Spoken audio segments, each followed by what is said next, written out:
This is 247, Leadership, and we're going to go through Goodwin's book about leadership. And what I first want to do is give you some terminology so that we have a context for things.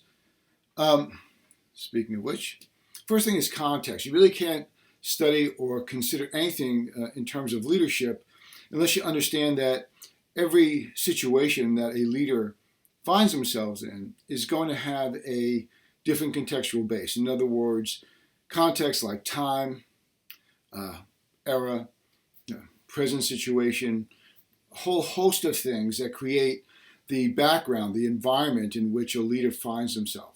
So every leader is both limited by and sort of has to structure themselves around the context, the time in which they live, the moment in that time, and all the other structural things that are already in place. It's like walking into a building, and everything that you do inside is a function of the structure as it exists. So when we talk about context, for our purposes, the definition I want you to work off of is the following.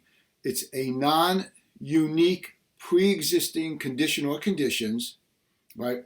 We might call the givens, right? And it refers to any pre-existing variable, element, or entity that directly or indirectly bears on the political decision-making process. So what are we saying? That fundamentally, whatever situation exists, and it's pre-existing, you've walked into it. It's not something that's happening in the moment. It's the background. It's the stuff that informs that moment. So it's the given things that a leader finds themselves having to deal with. Variables, elements, or entities, really anything at all. Variable, obviously something that changes. An element is a critical part of any given structure. It's the pieces. Think of it as the bricks in a building. Or entity, sort of a person or thing, that sort of thing, that directly or indirectly bears on the political decision-making process. In other words, if there's something in the contextual base that really doesn't need to be considered, has nothing to do with the situation at hand.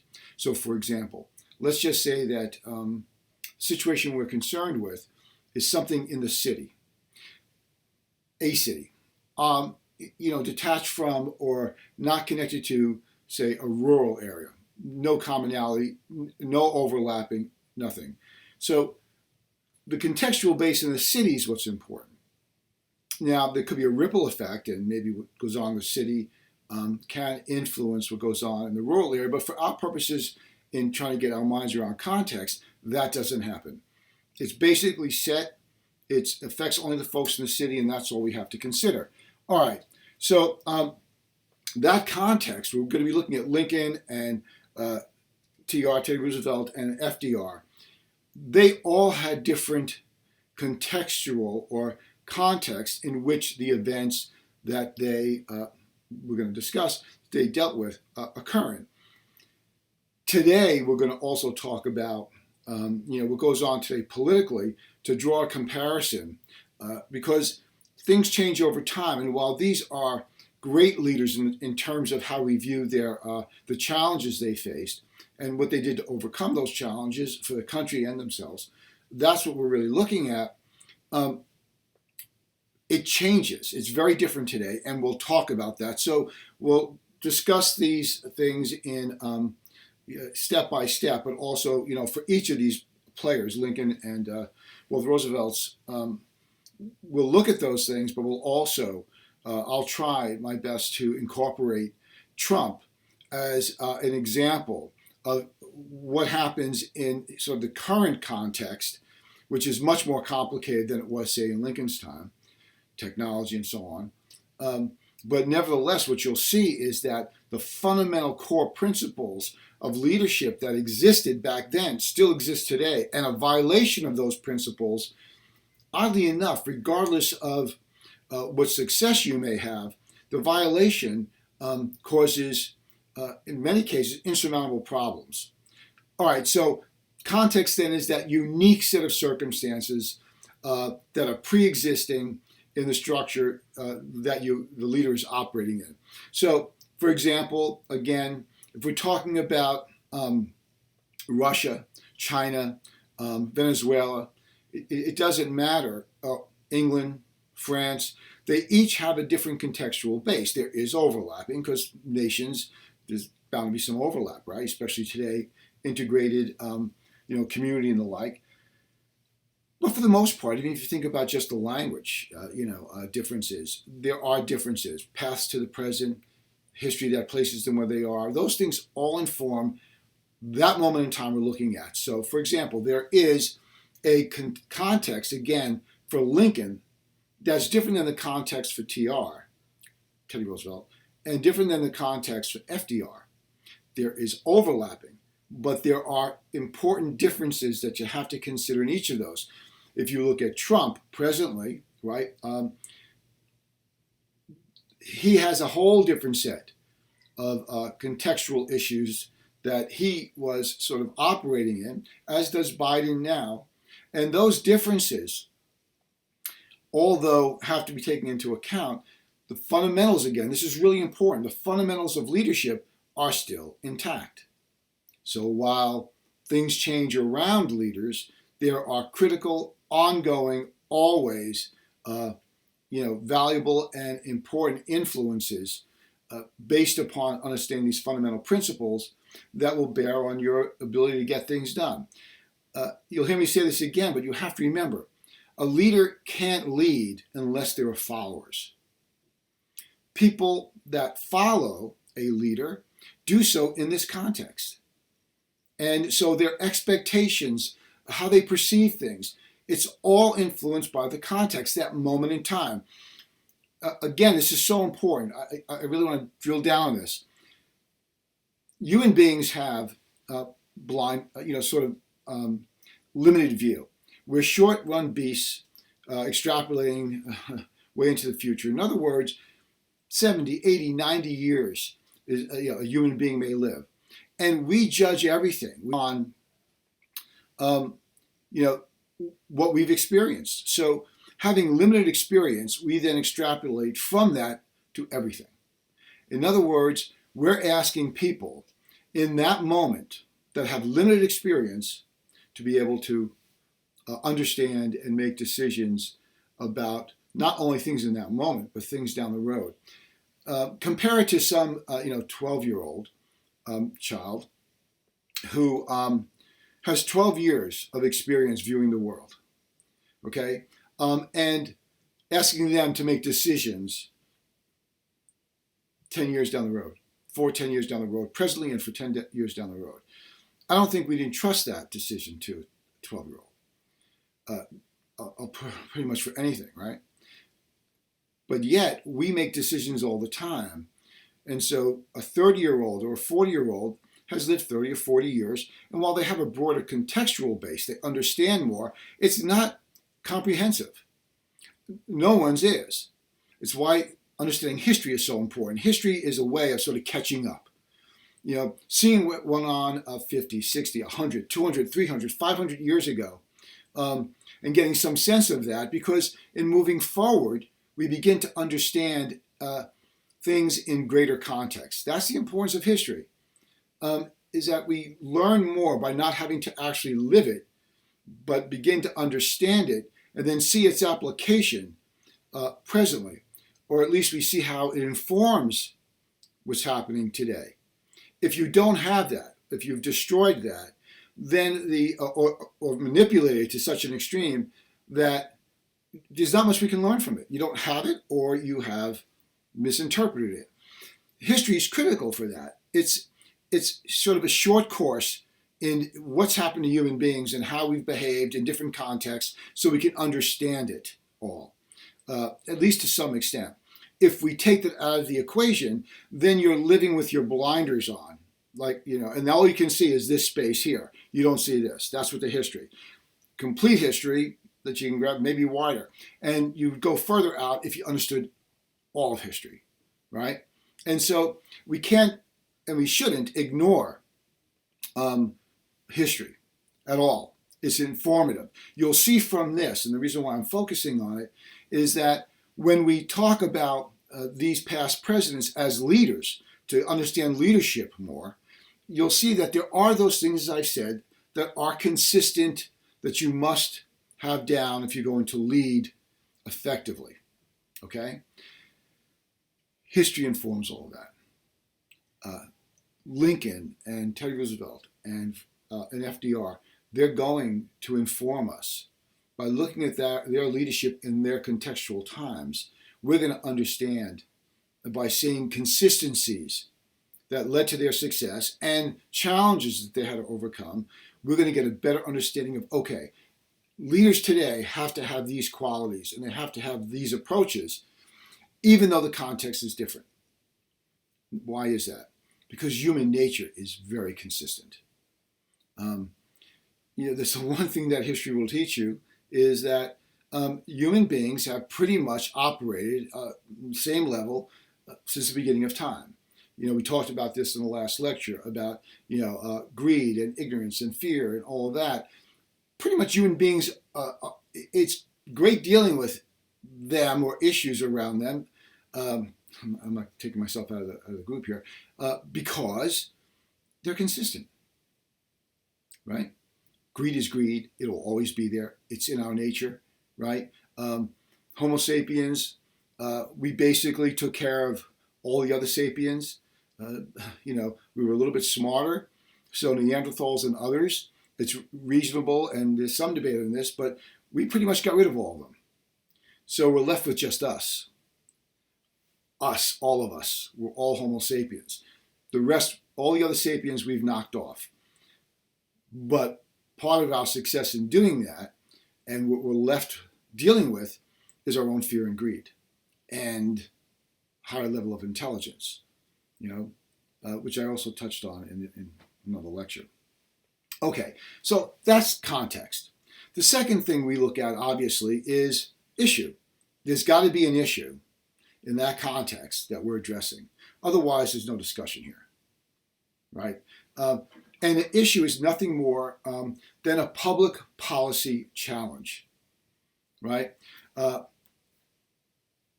Basically, that challenge is given rise to by some sort of generally,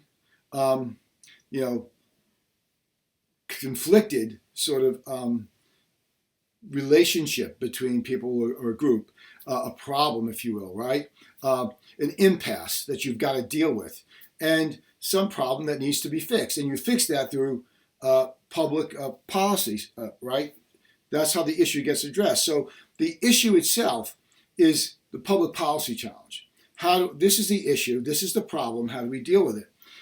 So, for example, in Lincoln's time, the issue obviously was the Civil War.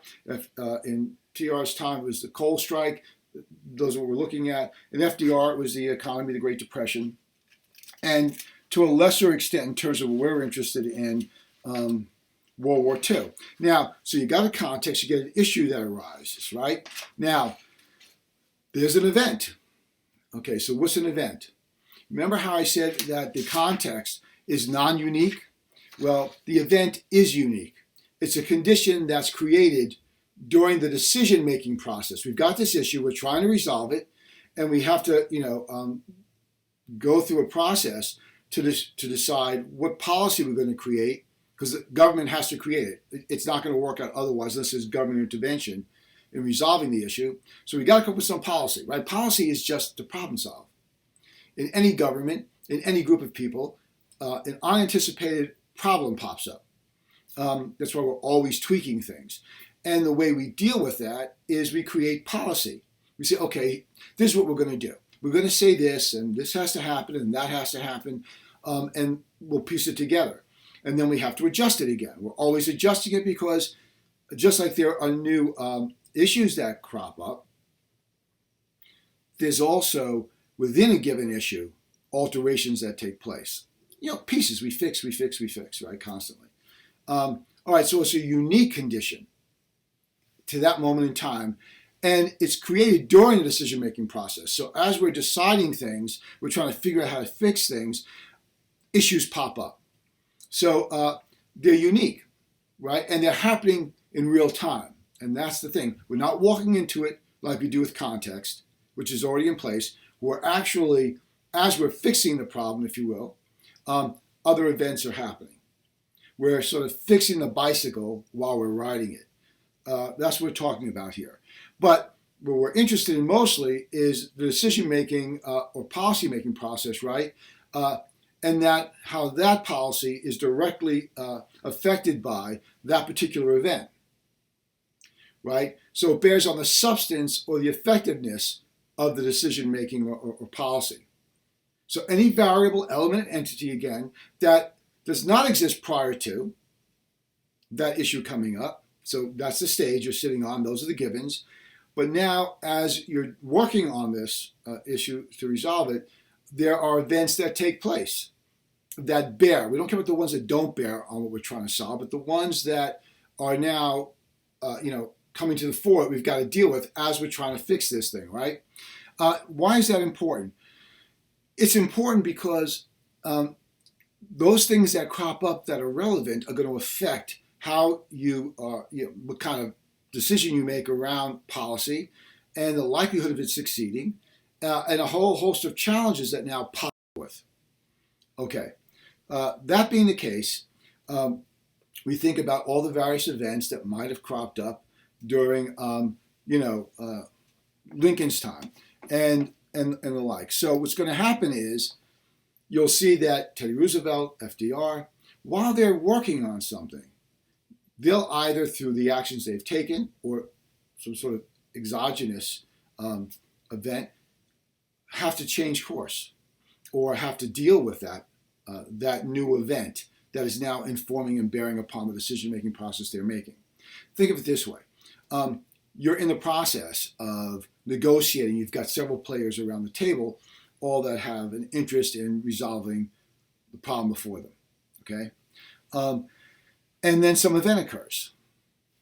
Someone that's at the table passes away, and they played a critical role in trying to get to and resolve the issue. Now, that event was not obviously in place when you first sat down. Now it's occurred.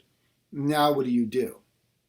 Right? It's an event that triggers an adjustment.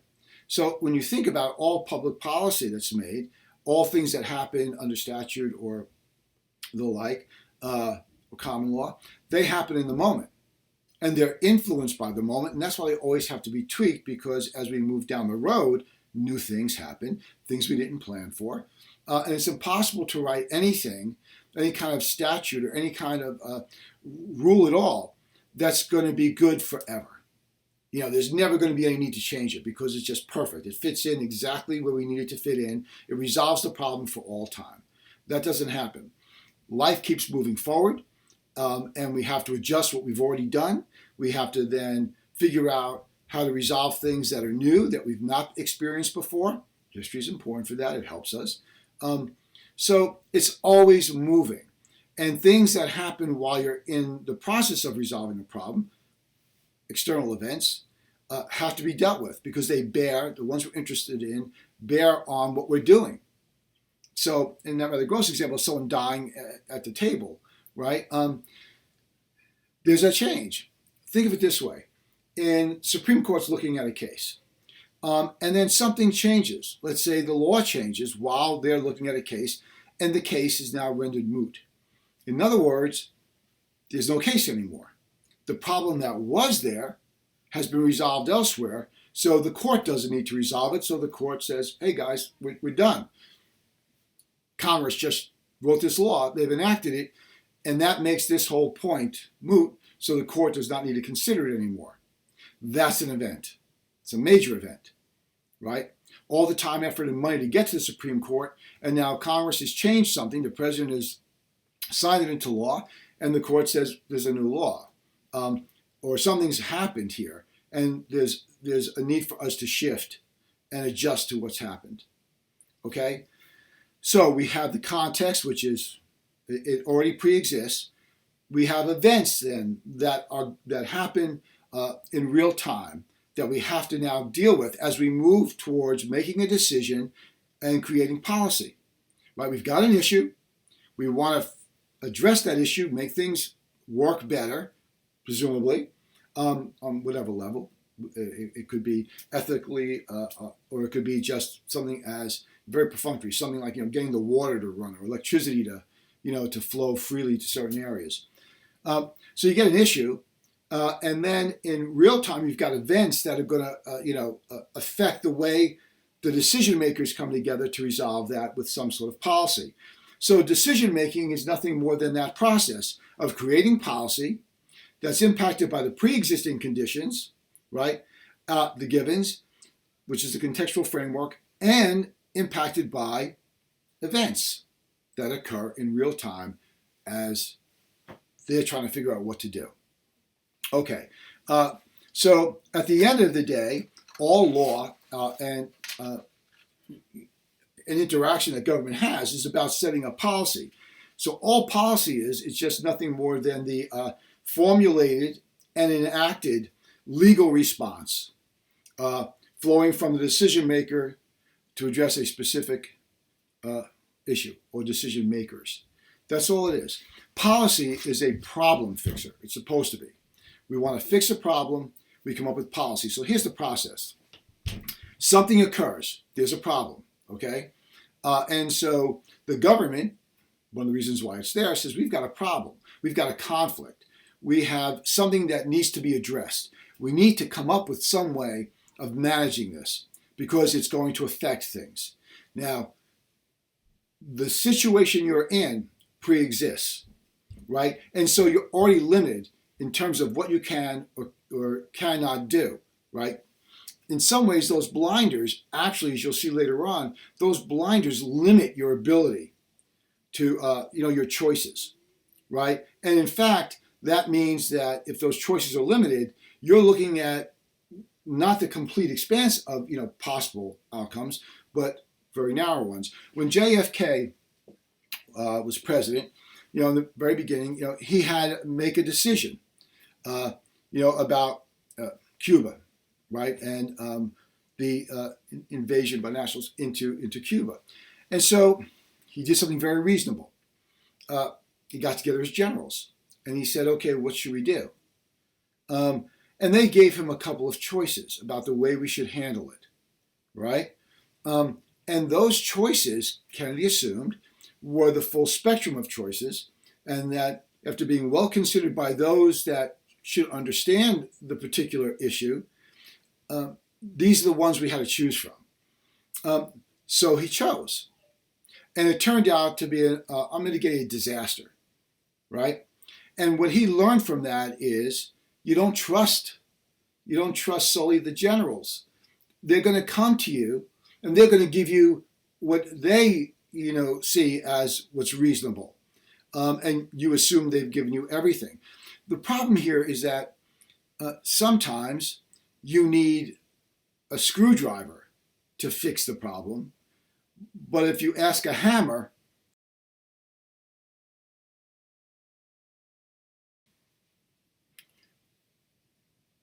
I apologize, but apparently the recording keeps cutting out. So I think I was about 20 minutes into the lecture when it stopped. So I'm going to go starting from transactional leadership and hope that that's sort of the point at which this cut out. Okay, so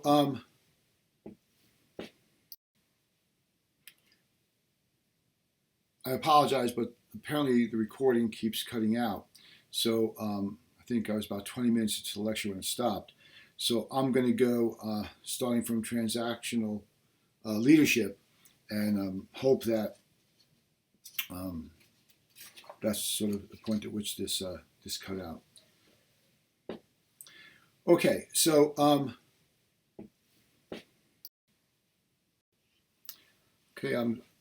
sorry for that break in the previous video. Just system went down. So let me pick it up where I think I was when I was about 23 or 24 minutes in. Start talking about transactional leadership. It's just pragmatic leadership. It's basically horse trading. You appeal to everyone's self-interest, and you, as a leader, the followers, right, appeal to their interests. You use quid pro quos, bargains, trades, rewards, punishments, carrot, stick, or and the like, carrot or the stick. You want to influence the behavior of the followers. So you're giving them things. This is not unfamiliar in American politics. You promise, and maybe you give, maybe you don't, but you make the promises. So you're negotiating. Again, it's just transactions. Transformational leadership is something different. You're inspiring your followers to identify with something larger than themselves. This is getting away from self-interest necessarily. They should be more committed in this particular case to the organization, the community, the region, the country. It's more abstract, identifying with something that is bigger than you. So you're transforming in a sense, right? You're getting people to go along with something that may not immediately seem to be in their best interest, but for the better good.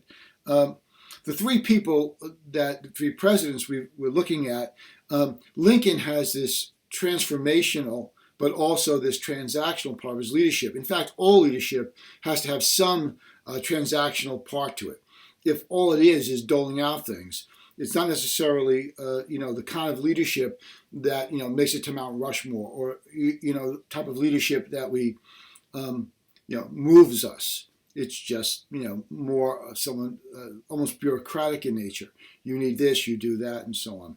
So transformational leadership is what we remember most, I think. And I think I know. What I call Mount Rushmore moments. If you look at the presidents that are up on Rushmore. Now, keep in mind that there's only so many presidents that could fit up there, and it was done a while ago.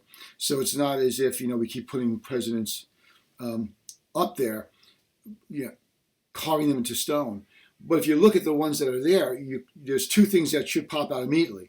One, all four were involved in a major event of some kind, a major either crisis or challenge, either informing the country or in the case of, TR, dealing with a crisis,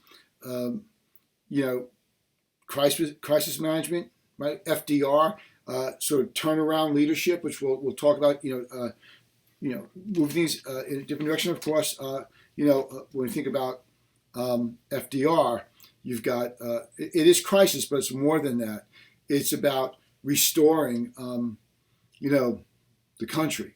It's turning things around. We call it turnaround leadership. Things are very bad in the collective, but we'll get to that. The point here is that we think of transactional and we think of transformational as being two ways in which we need to look at, in totality, a particular leader's approach and impact, transforming or just transacting. Now, in some ways, it's a little unfair to leaders to say that if this transformational element isn't there, in some measure, that somehow that the leadership qualities suffer or aren't as important. But the truth is, to transform, you have to have something to transform from. So when presidents are given the opportunity, again, what I call the Mount Rushmore moment, where there's an event that's all-encompassing, and they deal with it effectively, that really is transformational in nature. So think about 9/11. I would argue that George W. Bush had a moment of transformational opportunity, but that he didn't necessarily wrap his arms around it fully. And I think consequently, because he was led, I believe in some measure, to take one approach rather than another. So the approach taken there is to sort of, use it as an opportunity to benefit the country in some economic way. Nothing wrong with that, but that is not the kind of transformation we're looking for. It was a chance to lead, to maybe bring the country together in a way that would have gotten rid of some bias or would have moved us to a different level in a different direction. But it was transactional in nature. There's no doubt about that. So the first thing is you've got to have some sort of transformational situation where you're taking everything, you're turning it around, you're moving in a different direction. or you end up being transactional. A lot of presidents and a lot of leaders are transactional. There's not, if you think of, dictators, it's all transactional. This is where we're going, this is how we're getting there, and that's the end of it. And we'll give you this, and you give us that, and so on. It's an exchange.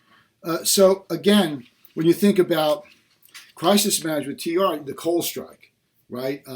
Sudden, right? Multi-layered. There's an immediacy to the problem. It's usually short-lived, a crisis. If it's not, it becomes something more than just a crisis. Or it's going to spread beyond its present confines and intensify, and then move into the next level. So a crisis tends to be initiated quickly. Typically, people are not aware it's going to happen, at least not completely. And in that crisis moment, things get very intense, and the likelihood of things getting out of hand very quickly, spiraling out of control, very likely. And so it's sudden. It's multi-layered. In other words, there are a number of issues that are attendant one to the other, although confined usually to some sort of limited topic like coal. There's a strike, but people need coal in order to heat their houses at this point in time. And so it's very important for, not only for individuals, but businesses, for the entire country to be able to, have an important, energy source. And if that's cut off, it not only means lost jobs, it also means that the winter's coming, right? That's an external event, right? You have no control over that. It's not a contextual event where basically there's it's always going to be there. It's not always winter. But, it's an event that comes periodically, so it's coming, but nevertheless it's an event. And that event, or the horizon, down at the horizon there's that event, you're aware of it. So you need to get coal to people so they can warm their houses and so on and so forth. So that's a crisis tends to be that sudden, multi-layered, and there's an immediacy to it. And usually it's short-lived. In other words, a crisis can't go on forever. If it goes on forever, it's really policy failures and a whole host of other things. You don't want it to spread. You've got to deal with it effectively. It doesn't mean you have to do it in a day. TR took, it was several months, waiting for the right moment and, trying to beat the clock before winter set in, but nevertheless, use that time wisely. In the case of, a turnaround in FDR, the Depression, it's already far-reaching. And it's expanding exponentially in front of you. The expanse is critical. In other words, when you get something like this, you're in the middle of it. It's already happened, right? And it's already moved its tentacles into all these different areas in the nation. If you read the excerpts I gave you in the notes, it lays out the backstory, where people were when Roosevelt walked into office, right? That it had already broken public confidence. Disaster was already afoot. And so you have someone coming in that has to first stop this thing from spreading, and it's spreading its tentacles into every aspect of the nation's life, right? Employment, food possibilities, just feeding yourself and your family. Every area. It's not limited to just one, like people need coal for heating their homes. This is just already large, and it's already happened. So it's already exploded. It's already moving out. And so you got to stop that, and you got to turn it around. You got to bring it back. So you sort of have to turn the country around. You have to go somehow figure out, prioritize, this is the first thing we have to do. In the case of FDR, it was the banks. We have to deal with the banks. We have to get public confidence back, or we're not going to be able to build anything on top of that. So the first step is get the banks open. Okay, so that's where the turnaround began. And he knew very well that, as you're, I'm sure, acquainted from the readings, he knew very well that if his ability to get the banks open and restore public confidence failed, that this road he was going to have to walk got a lot steeper, and the likelihood of succeeding went down. So the turnaround, that was the pivotal moment, was getting those banks open. But again, it was far-reaching and it already exploded. He walked into something that was already in chaos, as opposed to being there and a situation happens like with TR where there's a crisis and you got to resolve it because it's far-reaching. TR, the value there is he gets that to stop before that becomes what FDR looked at, this explosion. Crisis not handled, thing multiplies, intensifies, spreads out, and reaches into all different corners of society, and now you got to bring the whole thing back. So the value of TR there, why he's so important, one of the reasons, is that he managed to stop that. So prevention, right, is worth a pound of cure, so he stopped it. And the way in which he did it is exemplifies exactly what a leader needs to do. Okay, if you look at Lincoln, it's here he's got a whole. The complications here are so incredibly vast on so many levels that it's almost difficult to get your mind around where one would start. He's got a nation that's ripping apart.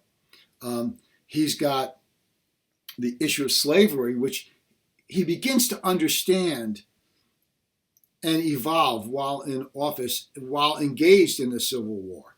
That he begins to realize that the Confederacy having slaves meant that they could keep their businesses going, if you will, their farms going, their plantations going.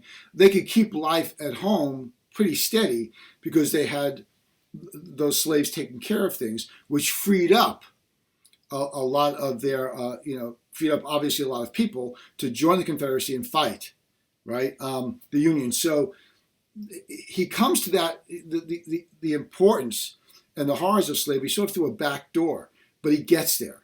I think it's easy to criticize Lincoln on some level because he wasn't there automatically. But you don't get places automatically. There's always an evolution of thinking. We're just not always right-minded. We don't always see what's happening. We're human, and it's always going to be that way. We're always going to be, we're always going to fail. And it's a normal condition.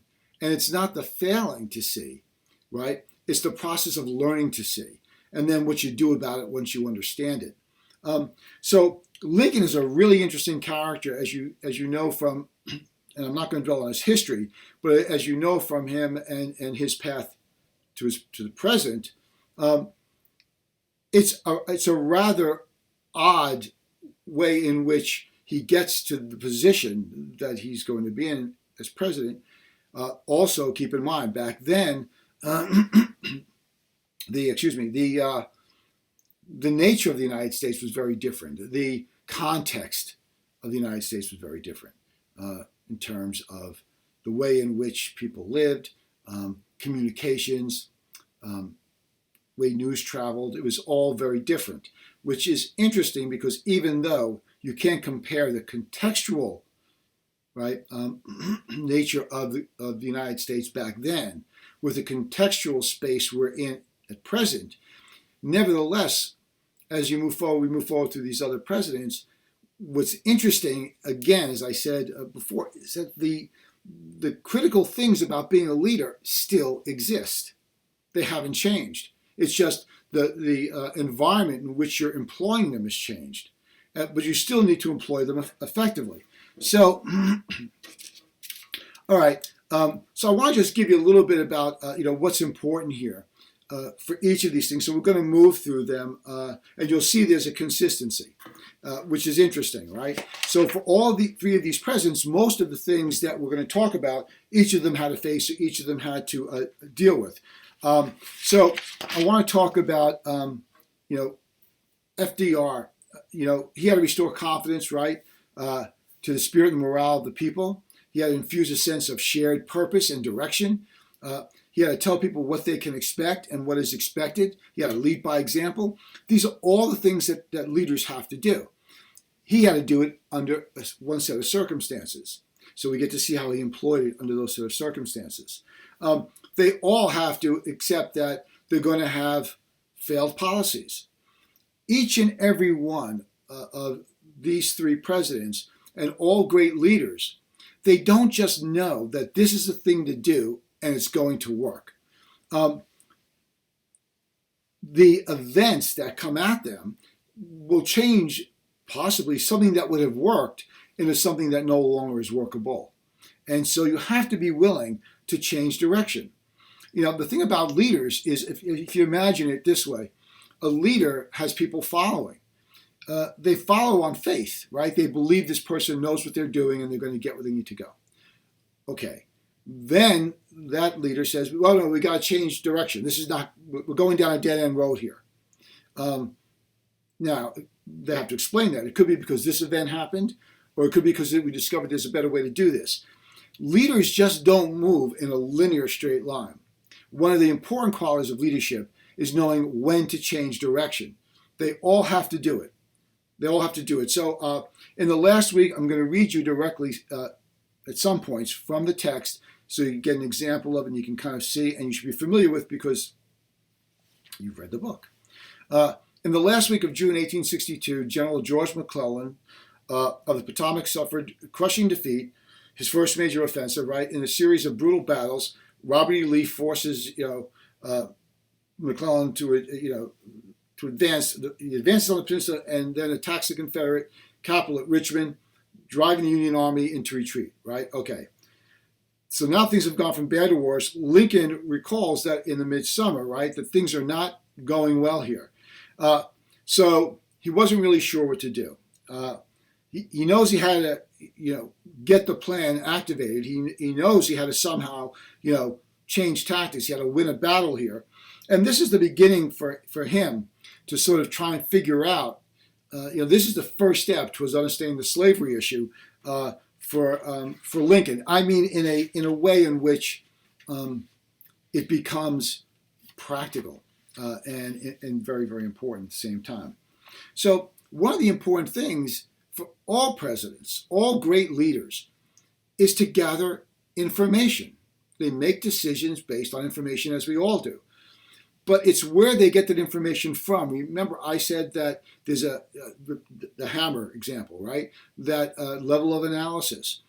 Knowing exactly where to get that information from and knowing what to do with it, that's really critical. So typically the place to go, we're talking about public policy, keyword is public, is to go to the people and see what they're thinking, what they're feeling, see what your challenges are in sort of managing all of that. Remember, these are your followers. You need to know where your followers are to get them to follow you. So it's very important. All great leaders, they do that, right? So you have to go out there. In the case of Lincoln, he realized that after that battle, he really needed to go talk to these soldiers. Initially because of morale issues. These guys are going to feel completely defeated. And so we really need to go, I want to know what went on. I mean, he's also perplexed, right?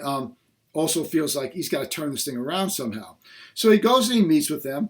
And it's there in talking to them that he begins to understand the impact that slavery is having on this battle to save the nation and bring it back into one. So he begins to understand it, and he has to know after a while that somehow he's got to communicate two things. One, okay, here's why we've lost, or one of the reasons why we've lost, and here's a way to think about this slavery issue as it pertains to making the Confederacy stronger and how we have to basically use or they're using slaves to help them free up resources to fight more effectively against the Union.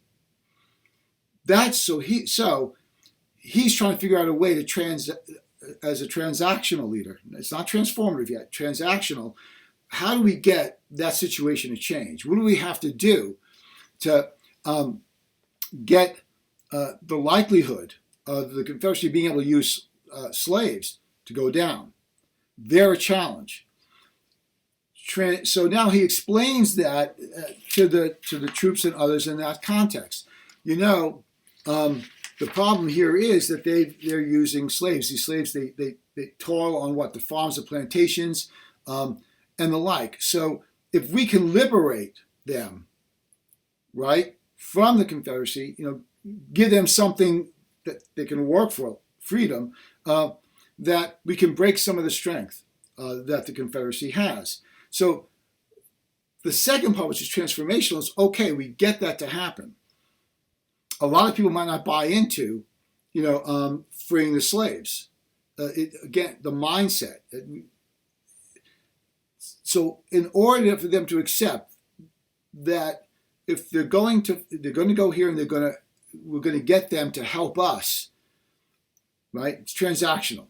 They'll get what they want, so on and so forth. Okay. But then it's transformational also. So, right? They're willing to give up their lives. They're willing to die for this cause. So we're telling them that if they fight against the Confederacy and basically risk their lives, that if we defeat the Confederacy and bring the Union together, that they'll be granted their freedom. And he explains to, that that's the transactional part, right? What he explains is that, well, if they're willing to die, then we have a compact with them. We have to deliver because it's right and it's just. You see the same sort of argument in someone being made,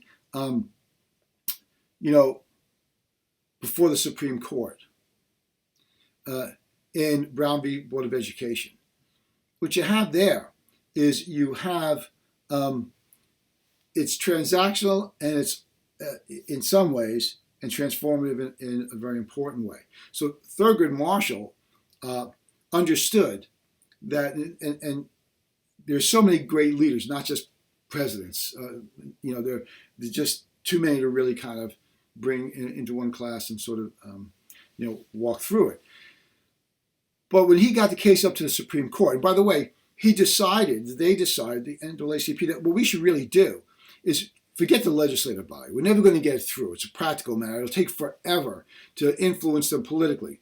The place we need to go is the court, because if we can get the court to agree with us, then the legislative body has to fall in line. So going before the court, you could make the argument, right? By the way, there are recordings, right? The recording that you can listen to is his oral argument before the court. Obviously, it's before he got on the court, and he starts off, in the transactional phase, but then he goes to a transformative stage where basically he says, "Listen, I'm not worried about these Negro children," as he said. "I'm not, they'll be fine. They're used to this. Okay.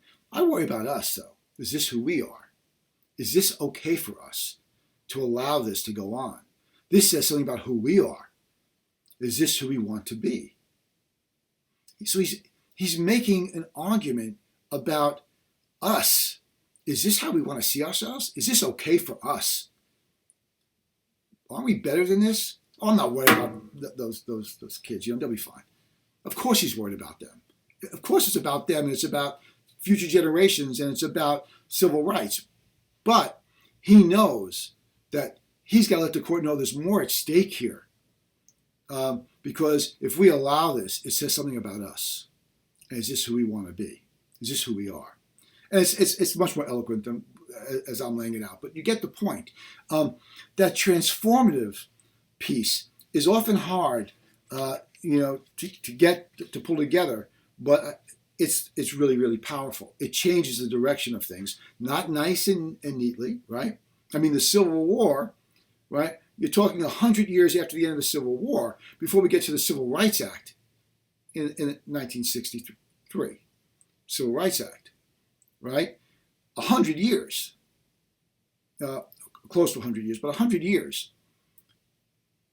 That's more than one person's lifetime. So you had people that were, didn't know that moment of slavery because it had ended, but that didn't mean that the horrors of it didn't continue. And then you get under Johnson, so it's unfortunate we really can't you know, incorporate Johnson more, but there's so much to that, as I said in my in the announcement I sent out. But nevertheless, and then you get the Civil Rights Act, but still it takes 30, 40 years before there's movement forward. Movement in a way that we would say, okay, we're making progress. Again, keep in mind that for human beings, they see that 70, 80 years, and that's all they can see. And so progress never is fast enough, right? Now, having said that, if you've got 70 years, you don't really, with something like this, you don't want to say, well, I'll wait, maybe my grandchildren. No, that's unacceptable. So you want this to move, but it's so complicated, right? And it's such a major failing on the part of us as a people that this even existed here, slavery even existed here. It's so problematic, and it's so again, it's the tentacles and the horrors of it are everywhere. That it's not something. It's not a coal strike, right? It's not a depression. It's something much greater than all that. But it's hard to get our minds around the fact that things that are so important that need to be fixed now, we're not capable of fixing now because there's so much work to be done, and you got to get to the work. So the importance of this is that it's very, very hard to transform. And in some cases, it takes a very, very, very long time. And that's unspeakably unfortunate. But you keep at it. And knowing the history is important, right? And you keep at it. So getting back to this idea of transformational, it's so important because it takes us places that, the nation might not have otherwise gone. All right. So we come back to the facts, right? Gathering the information, speaking to the people that are involved. You have to secure some sort of reasonable and reliable understanding of what the facts are, their causes, the conditions of the situation that gave rise to them. And again, history provides help there. But you have to understand exactly what's going on. You can't be in your ivory tower, taking information from just a small select group of people. You need the reality, and the reality rests in the arms of the people and those most affected. And you've got to get out there and talk, and you've got to understand, and you've got to get information that's important and relevant. So presidents do that, right? Roosevelt was interesting because TR, because he understood, really, he was born to a wealthy family. And so the Gilded Age was something he understood very well. And he understood the growth of, labor unions and trusts and, from just living in that world, he understood that. He also understood because he had his own experiences, right, that informed him as well. Experiences when he was in Maine, out west with cowboys, as a civil servant in Washington, as a police commissioner in New York, and a soldier in Cuba. He had lived a more expansive life. And so he understood the relationship. So when the coal event crisis happens, he understands the labor side, and he knows where the ownership side is coming from. And the question is, again, and his thinking evolves, how does that get resolved? He understood that, that situation for the worker was not a good one, right? That the elites, that this has somehow become somewhat corruptive. Now, by the way, for him, getting in touch with people was really through his wife, Eleanor. I mean, she would go out and spend, weeks and months talking to people around the country, and then coming back and giving, FDR, I'm talking about now, and give FDR an insight into what was happening, right? Roosevelt got it from his own experience, and also from going out and speaking to people. For FDR, because of his disability and the like, his wife was more capable of going out and coming back and reporting. She was a powerhouse in her own way, but he understood that when she came back, she was really giving him important information, valuable information that she had collected about what's going on out there. So for Lincoln, it's getting out there, himself. And you have to understand that it was a different time back then. It was a lot. That was more, reasonable to do. You really couldn't do that today. Presently, it's very hard to get everywhere in every corner that you need to be, and we'll get to that in a bit. But in order to do some important things, you've got to know what's going on. You've got to get out there and get word. For example, you've heard this, I'm sure, before. Framing the narrative, right? Get people to focus on what you want them to focus on, right? The narrative, how you view an issue. This is how we talk about it.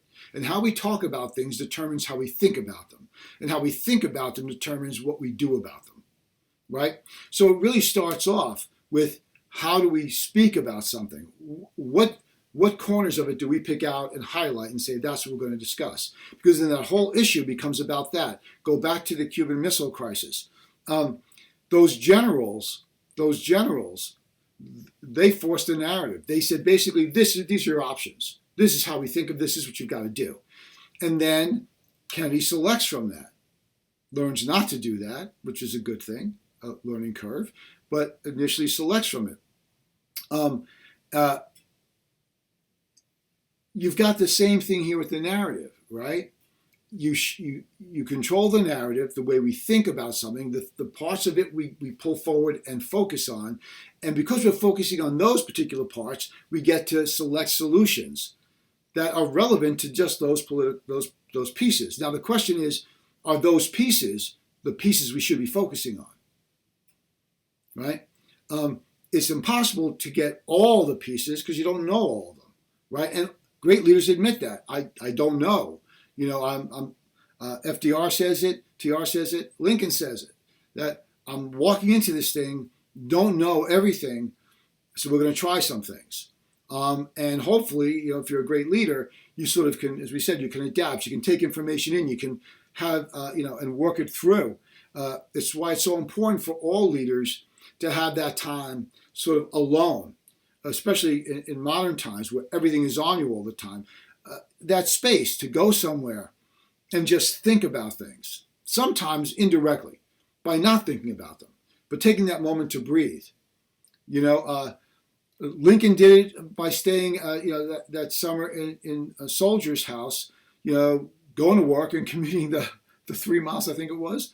I'm pretty sure it's 3 miles, back to sort of the cabin, right? And being able to sort of have that moment to breathe. TR, was able to go out to the family home and spend time there, just, sort of gathering himself. It's important for leaders to be able to step back. When you're in the middle, all the facts, everything coming at you, it's hard to ferret through that sometimes and figure out exactly where the pieces are. What's important, what's not important. Again, it goes down to that narrative. I'm hearing this. Is that really important? Going out and speaking to the people, especially, because remember, leaders have followers. Followers follow the leader because they see something there in that person that's going to lead them somewhere where they think they should go, or will at least address a problem they think is a problem. So obviously at that point in time, when we're talking about Lincoln, the soldiers were a really important constituency. He needed them to fight and to win. So what happened? How do we do this? Because much like getting the banks up and running, he's got to get a win on the battlefield. He's got to get a win on the battlefield. He's got to start making some progress. And otherwise, people lose faith in the outcome. So controlling that narrative is very important, not only because it selects things that you focus on and then define and solutions are based on them, but also because it can sink into the hearts and the minds and the souls of people that this is true and this is the way we think about this. So controlling that's very important. Now, a key element of controlling it is controlling the message that gets to the press and from the press out to the people. Now, again, in the time of Lincoln, we're talking about very few, people, and getting the word out took a long time. It wasn't like it is today. If someone said something 5 seconds ago, we hear about it, in 5 seconds. It's up somewhere. We have a sea, an ocean of information coming at us all the time. Not enough time to ferret through to figure out what's an accurate representation and what's not an accurate representation of the reality, especially in a political world, especially today more so than back in Lincoln's time. And how we got here is a whole nother course. But the idea is that today we're comfortable with half-truths, lies by omissions, all the little things politicians use. It's not exactly false, but it's not exactly accurate, right? So we cherry pick different pieces of things. We say, there it is. See, that's the narrative that we should be focusing on right there. We pick that out and that out. We cut the we cut the movie, if you will, at a particular frame. This happens all the time. I mean, you can do it whether you're on the left, you're on the right, politically, wherever you are. There's always some place where you can splice the film and be able to create a different perception altogether. I remember back when Obama was president, he was walking up the steps. I forget what steps. I'm sorry. Anyway, what happened was he turned around and he looked. And there was a woman that was bending over to pick something up, I think. And that one frame, cropped, it looked like he was looking at this woman. And so those that want to say, look, he's president of the United States, this isn't presidential. Well, you open up that frame, and there was someone that had fallen. And he heard it, so he looked. See, not giving you the entire frame, closing down that information, gets you different narrative, different outcome. We'll talk about this. Information through the media and through tech is so important because you can't make decisions unless you have the information. That's why it's important for presidents to go out and gather information to kind of know what's happening. But for even us presently today, we have access to all this information. It just keeps coming. But if others are editing it, right? Because they've decided we're going to crop this picture and you're going to think this because you see this picture. Good, bad, or indifferent. Once they do that, that's all the information I have. I'm JFK then, having 3 options from generals, and there's a 4th and a 5th that would be better. But from their perspective, their narrative is it's one of these 3. It's one of these 3. And Kennedy does something, by the way, that's very interesting. Which we'll get to later. He takes the blame for the disaster that occurs after that decision. He doesn't bring the generals into it, but he does state to others close, I'm never relying on them again. Because they deceived me. They didn't give me the full and accurate truth. Here are all your options we can think of, Mr. President. And here's what we see as the upside and the downside of each of those. That's what a president deserves, right? From those that work with and for the president is to give them the complete picture. Politicians by nature don't do that. They're always selecting and interpreting. It's a half-truth, right? It's a lie by omission. It's cherry-picking the facts and conjuring something up. It's cropping that photo. And so when anyone does that, then all the information we have is what they've given us. And so reasonable and rational human beings do what? They go ahead and they make decisions based on the information given to them. Okay? So framing the narrative is really important, and a relationship with the press is really important because the press is the means by which information gets out. Donald Trump, I think it's fair to say, did not have a very good relationship with the media, 95% of it, right? His personality was such that it wasn't it wasn't the kind of leadership personality, and he didn't do the kinds of things that leaders that succeed do. Now, he did succeed.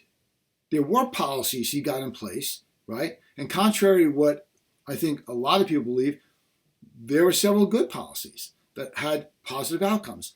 It's almost impossible for presidents at any point to absolutely have no good policies, right? Okay, so by going at, because of ego issues, right? This is the problem. You'll see throughout all this, one of the things presidents have to be good at is keeping their ego in check. Leaders have to keep their ego in check. When that gets out of control, then it doesn't really matter what good they do. Eventually, it's undone by them. So, if you think about the relationship of Trump to the press, day one, he goes after them. They're one of the fundamental conduits of information out to the people. You've just taken an important entity, if you will, right? And you've just put yourself on a path with them of absolute, obstruction, one or the other. It becomes personal on all sides. And the personality feels good because you get the crowd riled up. But the reality is you've just taken, you just made it much more difficult to control the narrative. And Twitter, which wasn't there when Lincoln was around, may have seemed like a very good way of getting word out directly to the people. But even though it goes out directly from that person, you need others to support that particular point of view, right? You need others to assess it. And so when a leader gets a point of view out or an assessment out, and then others that are supposed to be in an adversarial position, but an appropriate adversarial position, we're not going to take everything you say, Mr. President, on face value. We're going to look into it. And then we're going to give the people, as full a story as we can give them. And then they'll make a decision. When you go after that, controlling the message, doesn't matter if you have Twitter or Facebook or anything, controlling the message gets a lot more difficult because those that carry that message are now at war with you. And there's ways to be critical of the media without deciding that this has got to be a wholesale, war. It's us against them. That never works in the long run. It's important to, if you want to succeed, it's important to know that you can't do it on your own. That no one, regardless of the ego, no one is capable of carrying that burden. No one. So the thing about it is that what Lincoln found and secured at that soldier's house, and what Roosevelt, found in that time he took to himself, we don't have that for presidents today. There's so much information coming at them all the time from so many different sectors. Every move is under a microscope. Every move is criticized. If the media, we'll include Twitter and Google and all of them in this, because we know that they've been involved, right? They get information out or they don't get information out, right? Just like every newspaper and every other network, you have information. You can't put it all out, right? You have to make decisions about, we don't have enough time to put everything out. I had to make a decision here about LBJ. There's just not enough time. And you say, okay, I'm going to structure it this way, and this is going to be an appropriate approach. But if you're at war with them, they're going to start cropping that picture, and you're going to see the president looking down, not knowing someone fell.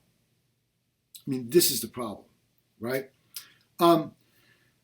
So it's important for presidents to be able to take the step back, not always be engaged. One of the things that people talked a lot about with Trump was that he had endless energy. He was up before everyone else, went to bed after everyone else. He worked tirelessly. That's not necessarily a good thing. It's great that he had the capacity to do that, but you also need some time maybe to step away and reflect on things.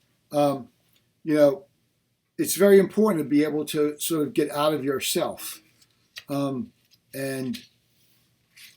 the capacity to do that is really important. Not everyone has it, right? So I don't think Trump did. And I'm using Trump, by the way, because my job here is not to give you my political point of view on things and say this is how you should think about it, but to get you to see connections and integrate ideas so you can then have the means by which to make a more informed decision for yourself and understand things better. Trump is a great example, and this is not a criticism, by the way, of Trump, a great example of deviation from what has been and will always remain a consistent way in which leaders lead. I'm not talking about dictatorships, but I'm not saying he's dictator, but in dictatorships, it's a different type of leadership, and that's why it doesn't work in the long run than we have here. But Trump, again, never seemed like he took time to really reflect. Didn't really gather information as he should. He held a lot of rallies, but they were listening to him. And he assumed that their cheering and applauding him was an affirmation of what he was saying. Now, it would seem so. But you don't know how people are hearing things. 4 people are applauding, but maybe for different reasons. The most important thing a leader can do is listen. Listen. That's really important. And listen to those voices that are most impacted by things. The people that you're really leading know what they really think. If you don't do that, you can't go by the vast crowds and their adulation, because there's any number of reasons for that adulation. I mean, that's the question you ask, right? You came to the rally. You've been to 4 of my rallies. What's most striking to you? What do you care about most that I speak about? How are things going for you? FDR did it. Lincoln did it. TR did it. All great leaders have to do that, right? You have to know all the information you can get. Trump didn't do that to the extent he needed to do it. He didn't realize that a great resource was the media. And you can still not agree with them, but there's a way to disagree. If you make it adversarial, if you decide you're going to go to war, then you've got war. And the whole idea of war is that there's only one winner. You fight to a stalemate, and everybody's bloodied and nothing happens, or one side wins, one side loses. Guess what? On most circumstances, and Lincoln confronted this, right? The side that loses, you still have to deal with. In World War II, FDR and future presidents dealt with, okay, what do we do now? Lincoln, the Civil War, right? I mean, do you punish the South? Do you punish Germany, after World War II, or do you help them rebuild? It's interesting, even when you win the fight, you're going to still have to think about moving forward what happens. Because the only 2 choices are you keep defeating those people and you oppress them, which is just a matter of time before that blows up. Or you say, okay, let's keep this from happening again. What do we do? How do we fix it? And that's a lot of communication. And over time, you can transform it. The relationships have been transformed. And that's again, very critical. All right. So in every situation for all these presidents, there's points of compromise. Compromise is a very good thing. I know we tend to think that it's an all or nothing proposition life, right? But it's not.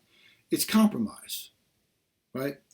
If you don't compromise, then you're at war, right? It's my way or no way. It's your way or no way. When there's only one that could win, or you're going to fight to a bloody draw, you're in some sort of a war. There has to be compromise so everybody wins something and gives up a little something, because then everyone's willing to move forward. If you structure it that way, you're likely to have a much better outcome, because everyone has to be able to sort of adjust, right? When you have, people, come before you. And Lincoln was masterful at this, but you have a group of people that represent all, for the most part, not all, but they represent a fair amount, and usually those that have the most influence, people from different sectors, different voices, different points of view. And it's good to hear those different points of view, right? And I mean really listen to them, really hear them. Another book of Goodwin's about Lincoln, very incredibly fascinating guy. I mean, T.R. read, I think that he's 10 volumes on Lincoln.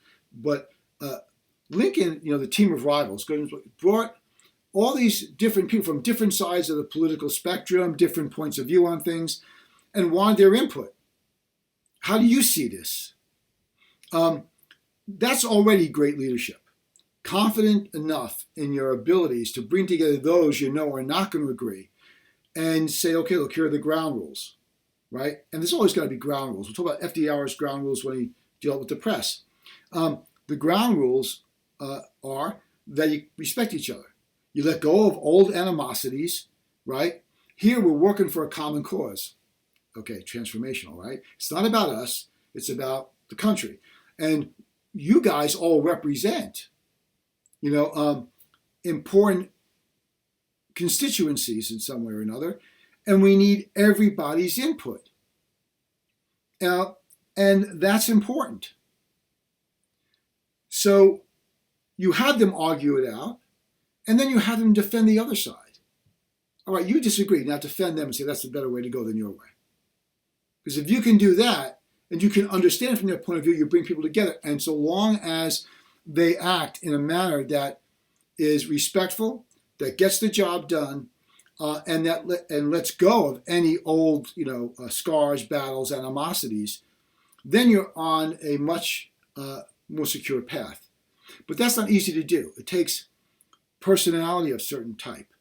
It's really important to be able to get different perspectives.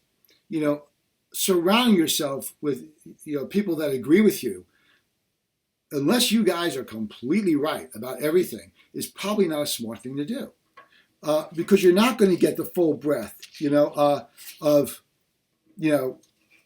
possibilities. The thing about TR was like, look, you just keep working on compromising, right? You sort of trying, and this is Lincoln's thing too, and FDR's, you work on compromising, and you just keep working on it. And if you're going to go to some sort of unilateral executive action or use executive power in some way, it's got to be the measure of last resort, because at that point, you've got no buy-in. And now you've just given yourself, you said, none of what they've given me works. Now it's on me, and I'm going to have to drag everyone up this mountain. And you have to hope that you're right, that you don't get to the top of the hill and realize that you're on exactly the wrong hill. So it's important. Lincoln always anticipated what the other side might think. You've got to have a team that's ready to act, but act with the knowledge, full knowledge, so they know what as many of the possible outcomes or likelihoods that they might be facing. So when you think of, for example, going back to using the press then to kind of with public opinion, FDR had an interesting way of handling this. Now, I don't think this would work today because there's too many expansive news outlets. I can't imagine the president could gather for FDR's 125 people that he met with, newspaper folk, and he didn't want to have a press conference. He wanted to have an exchange of ideas. He wanted it to be cordial. He wanted it to be personal in some way. He wanted to connect on that level. He understood, look, you guys are going to be looking at me and analyzing what I do and being very critical of it. That's your job. I get that. I want you to understand what I'm looking at, what I'm trying to do.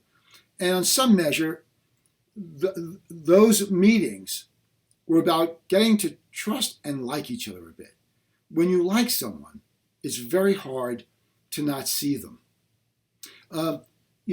Ronald Reagan and Tip O'Neill, who's Speaker of the House, Tip was a Democrat, Reagan was a Republican, they would speak on the phone. at the end of the day, and they would talk about other things, not politics. They would talk about just, they both grew up in the same area and so on. Well, yeah, just life. Have a good laugh. Share a story or two, which is another great way to communicate, which we're going to get to. All great leaders do it so that the masses can kind of understand. Now, did it change necessarily their point of view? No. Reagan thought what Reagan thought, and Tip O'Neill thought what Tip O'Neill thought. But here's what did happen. Because they learned to like each other and trust each other, they were more tolerant of those differences and worked to compromise more. I know that they're a good person, and I believe with every fiber of my being that that's the wrong way to go. But I know they think it's the right way to go. So how can we work this out? That's the importance of it. When you have a headlong sort of argument with the media, and you're at war, you're the enemy. They see nothing good about you. Cable news networks, newspapers, we're never going to see anything good about Donald Trump, because that was made impossible from the beginning when really he declared war. Trump did, for the most part, on the media. And they picked up that child's, and they said, okay, this is where we're at. And that caused any number of difficulties. When you think about the Supreme Court,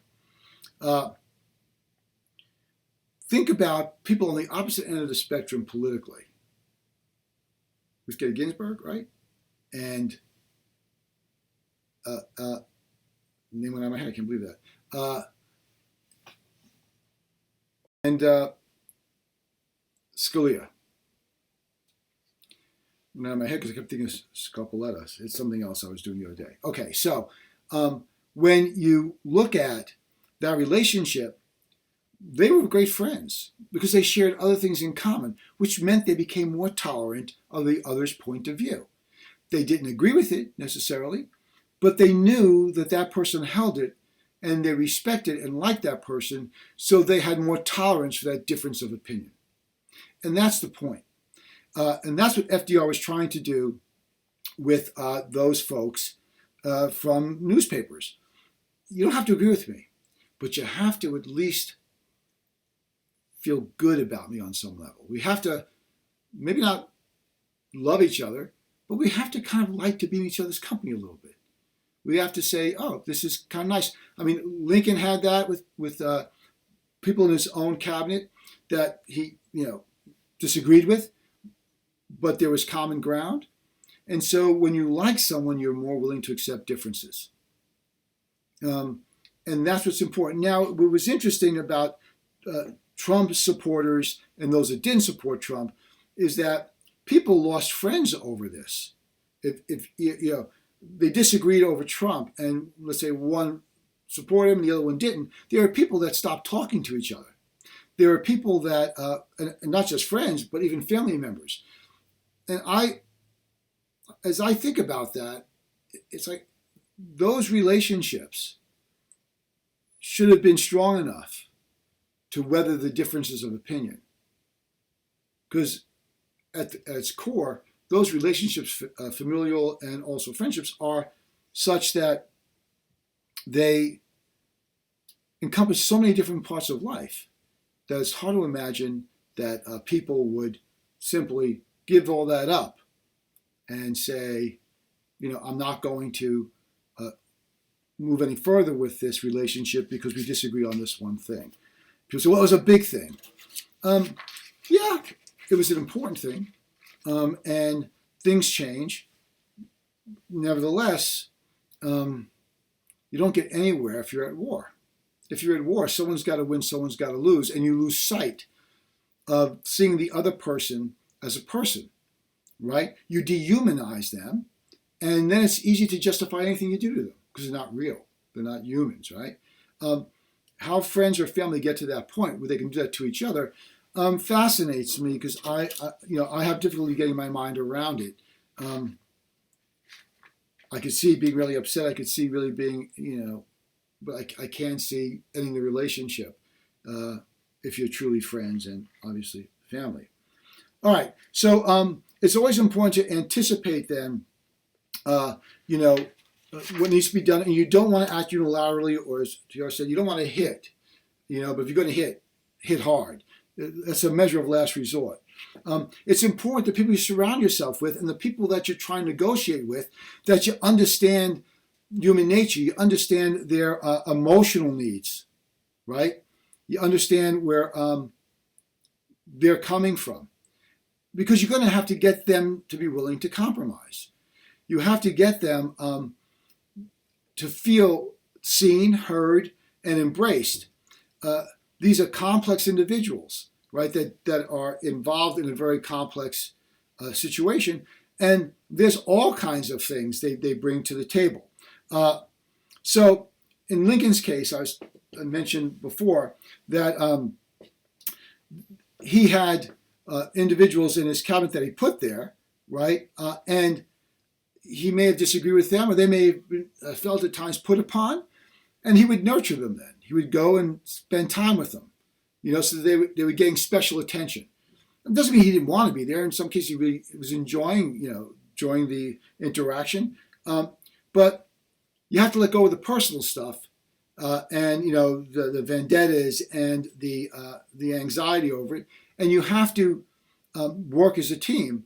So it does good to be able to connect with someone, and if you can share a laugh with someone, that's the thing that draws you closer.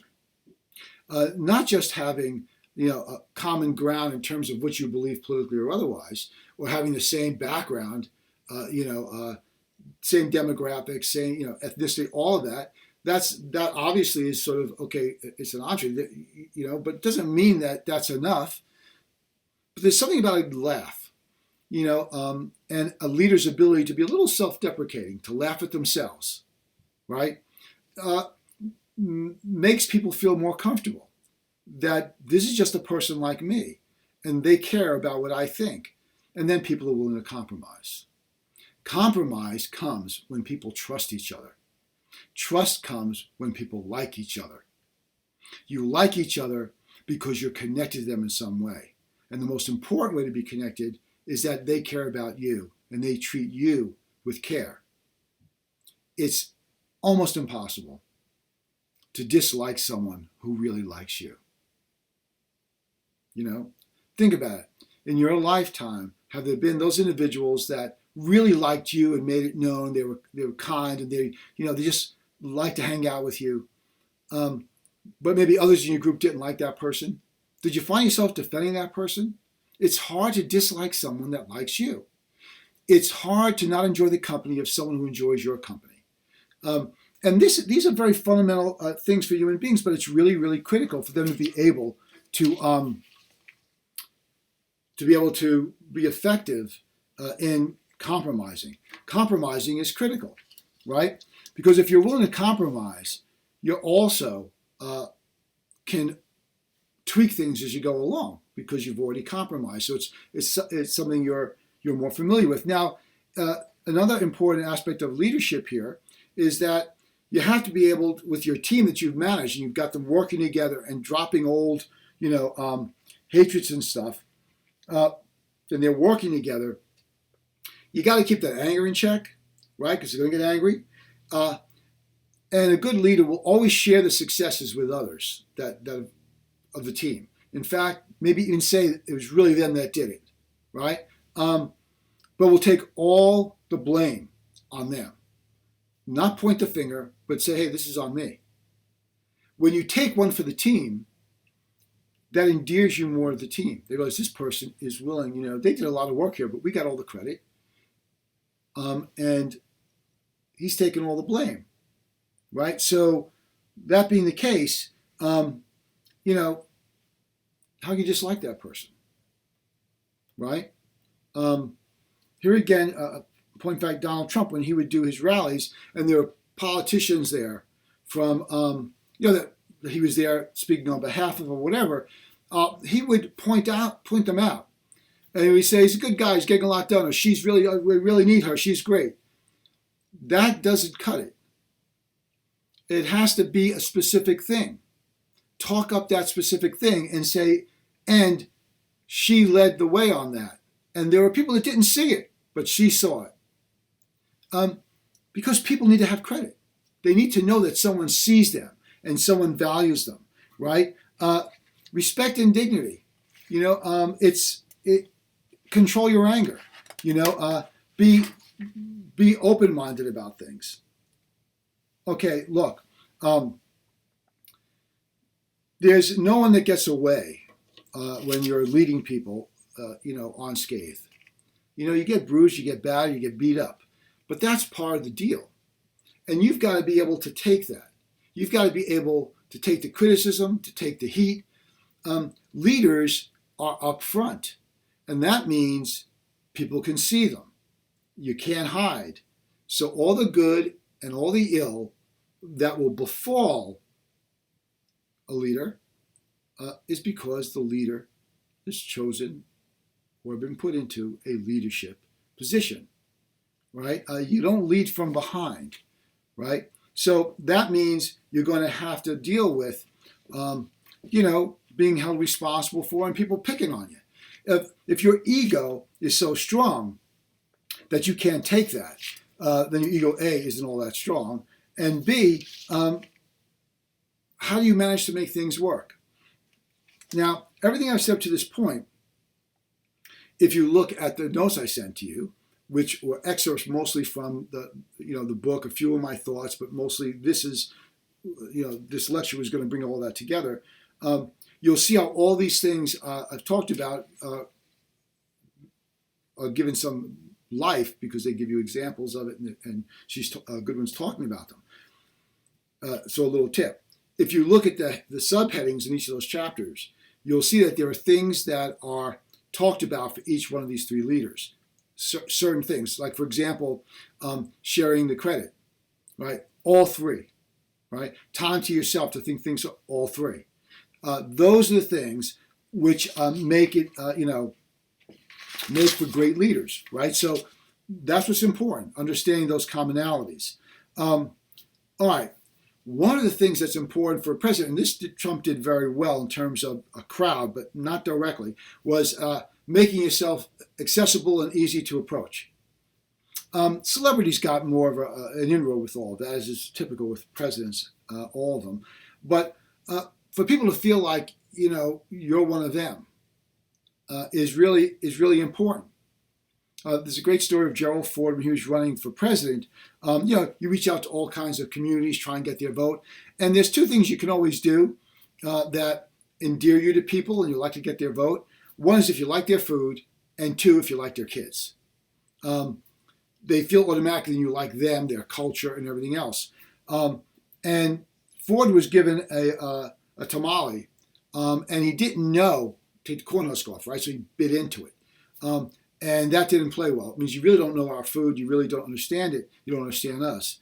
And so they asked him, what did you learn from this? Because he didn't get elected. He said, always shuck your tamale.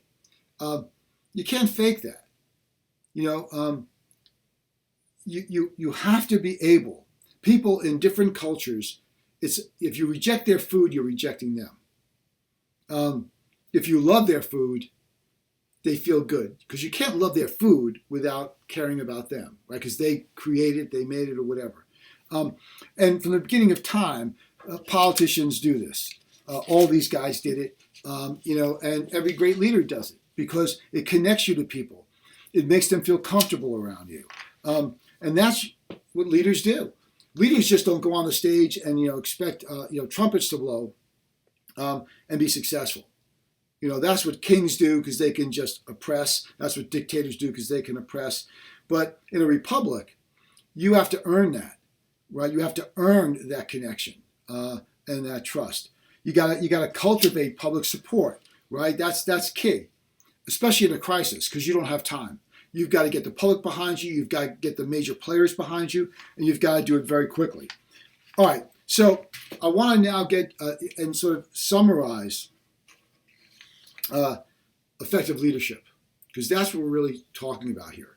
And I've touched on so much of it. And what I've sent you, I know the notes were kind of voluminous, but what I've sent you, you can see all this come to life.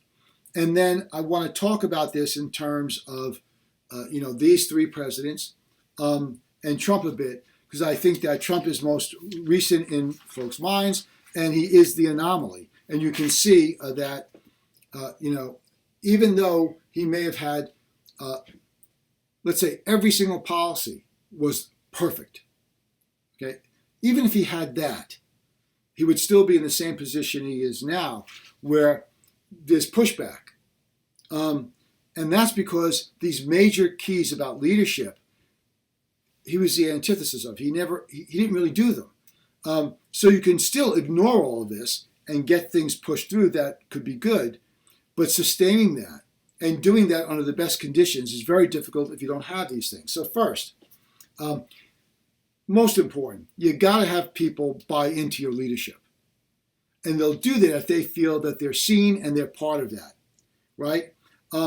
It's important. It's what I call CORE. It's my acronym for confidence in the leader, believing in the order of things, right, in terms of the authority and that sort of thing, respecting the leader for who they are as a person and how they feel about you, and then your expectations, right?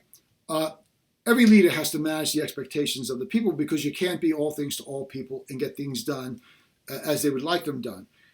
But they have to expect that if they get behind you, right, that this is a good thing to do. Their expectation is that this person is going to get us where we need to go. So the core of leadership is right there. It's confidence in your ability. It's them accepting the order of things that as they come out, respecting you as an individual, and then willing to follow you because their expectations are you're the right person to follow. That's the goal. If I only had one thing to say, I'd say it's core. Everything else fits into one of those categories. Is it about developing, partners and confidence, right? Is it about accepting the structure of things? Is it about respect and mutual, right? Because that's the compromise piece, right? And expecting this person is going to get you there. Belief. People believed FDR was going to get them there. They believed TR was going to get them there. They believed Lincoln was going to get them there because those three leaders were able to get buy-in. And they did it in the ways we've talked about. And they knew they had to do that, right? Getting rid of the anger, for example. Yeah, you're going to be angry at people, right? You're going to be really angry at people, but if you're a leader, but you don't express that, as you know, because you've done the reading, right? You can write it out in a letter and really, blast the person. And then you put the letter away. You get it off you, and then you come back because you can't compromise. You can't compromise with someone that you just don't like, right? Okay, you got to always have co-partners. Leaders always have co-partners. Elites, other politicians, major institutions, the media, all forms of the media, and the people. No leader is without partners, right? Because you can't lead unless you have followers. The followers are partners. Now they all have their own particular point of view. They all have their own way of looking at things. They all are going to come at things differently, right? But you got to work with them because they're all going to have to compromise. There's not been enough compromise in America, in my viewpoint, not just in this past administration, but probably in the last 40 years. Maybe even longer. Elites, I think, in America have been allowed a lot of room. And I think that their willingness to compromise has gone way down to the point where they don't feel the need, in some cases, to compromise at all. They're so certain that they're right. And what supports that is they are successful monetarily, so they feel that, they're right. So, for example, Joe Stiglitz, who Columbia professor, who writes extensively on, the politics of the economics between those that have and those that have nots. And I agree with this. And I've been saying it for years because it's just so obvious, these two things. One is you really need people to do well. To be able to feel that they can make a living and they can support their families and they can have a decent life. because that makes them willing to compromise and give up a little bit, and so on and so forth. Also, because if you're an elite and you want to get wealthier, you need people to buy your goods or services, right? That means they need money. That means if you take less now and leave it with them, they'll purchase more and you'll make more money and they'll be happier because they've got more money to spend. But if you find ways to always bring money up to you and over time it's hurting them, that's problematic. Because it's problematic for the elites because you're not going to be able to make as much money. Eventually, you got to sell your goods and services to somebody. You can't sell them to each other forever. I mean, someone that's worth $10 billion can only buy so many houses and so many boats and hire so many people. And after a while, it's like, I got 12 houses, I got 6 boats, I got 2 planes. After a while, you have too many resources. You can't use them. And so that tells you that it's an inefficient use of those resources. Whereas if other people had them, they'd be happier. Their view of you would be different. But over the last 40, 50, 60 years, more and more money has gone to the top and less has stayed in the middle class. The middle class is evaporating. But you need a large middle class because they buy the stuff. They buy the refrigerators, right? They buy the lawnmowers. They buy the cars. You start making it impossible for them to do that. You can maybe cut them financial deals. You can pay for it over time or the whole leasing program. But at the end of the day, they've still got to be able to afford those payments. And then if they're not making money, guess what? The government taxes income. If those people are not making very much income, there's less money for the government to do its job. So you can suck all the money up to the top, but that's problematic because then no one does any better, right? So that's the first thing, is that's very important to do. And leaders need to understand that. They do well. The better they do, the better you're going to do. That's the compromise with the elites. Don't take so much now. Let's hire people. Let's get them out there working. Let's give them a life. They're going to buy stuff, right? That's the whole idea behind the stimulus, right? Right now is that give people some money, they'll buy stuff and the economy will move. Well, that depends. I think they're overlooking the fact, well, how bad off are people? If you give them X amount of dollars, but they owe more than that, they're not really stimulating the economy as much as they would otherwise. You're better off giving them a job and getting them working because then they'll pay taxes, they'll pay into the system, and they'll buy into the thing because they believe it works for them. I think that's the first principle that has to be worked on. The other thing I think is really important is we have to find common ground always. If we're going to compromise about things, and remember, compromise is a good thing, we need to see each other. And anything that drives a wedge between us, that makes each of us dehumanized or the other, makes it harder for us to embrace each other. And we need to embrace each other. We need to see each other. And we need to understand each other. We need to feel. We need to empathize.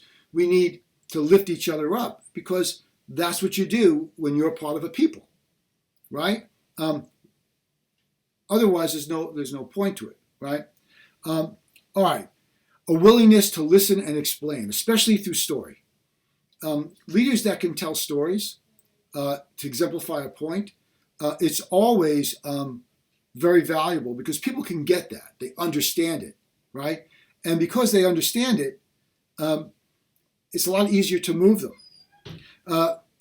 Again, another key element here is the ability to control one's emotions. Leaders have to remain calm as much as possible and sort of save their frustration, anger, what have you, for those quiet moments, with people they can trust and just let it fly. But to compromise means to remain cool. Okay? Also, keep your ego in check. This is a big one. It's very easy to get a big head. I think Donald Trump's major problem is that ego and his confrontational approach to things. For Donald Trump, it seems like it's war, that it's going to be a conflict, where it shouldn't be a conflict. It should be a compromise. You should bring people into the inner circle, get them to buy into it so they take some responsibility for it.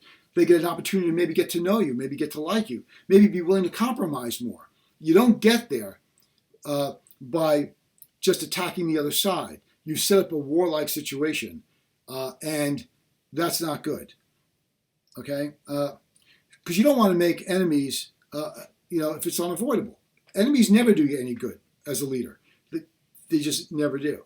Another thing you have to have as a leader is very clear goals. These are my goals. This is where we're going. You have to explain it to people. This is the goal. Here's what we're going to do. Here's why we're doing it, and here's how we're going to get there. They need through story. They don't have to give them like an economics lesson. Through a story, you have to be able to lead them down that road. And if they can't get by because they don't understand it, then it's more difficult to move down that road. So, clear goals are important, but storytelling and good humor go a long way. Go a long way. Ronald Reagan was very good at that. Bill Clinton's very good at that. The story and being likable. I think it was Newt Gingrich that said he can't be left alone in a room with Bill Clinton because he finds himself just liking the guy. And that's a good thing because then that person can get more buy-in. And so it's very important. People think you're at war, Democrats, Republicans. That shouldn't be the case at all. We agree where we agree, we disagree where we disagree, and the world is not binary. It's this or it's that. It's mostly some of this, some of that, and sort of hodgepodge, right?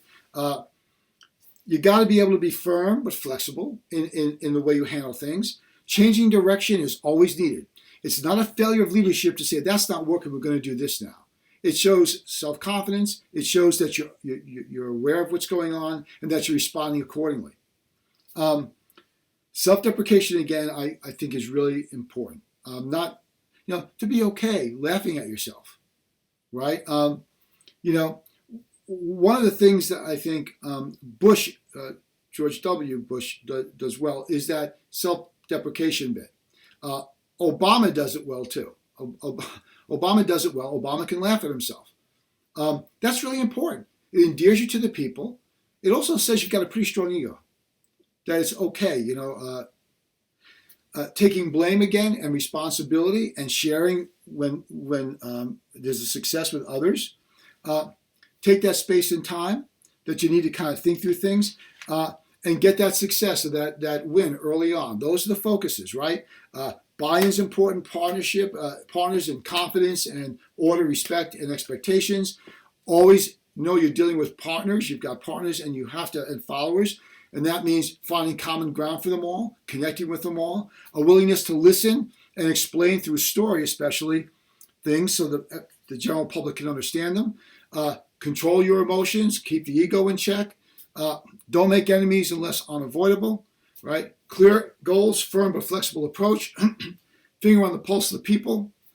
A little bit of self-deprecation doesn't hurt.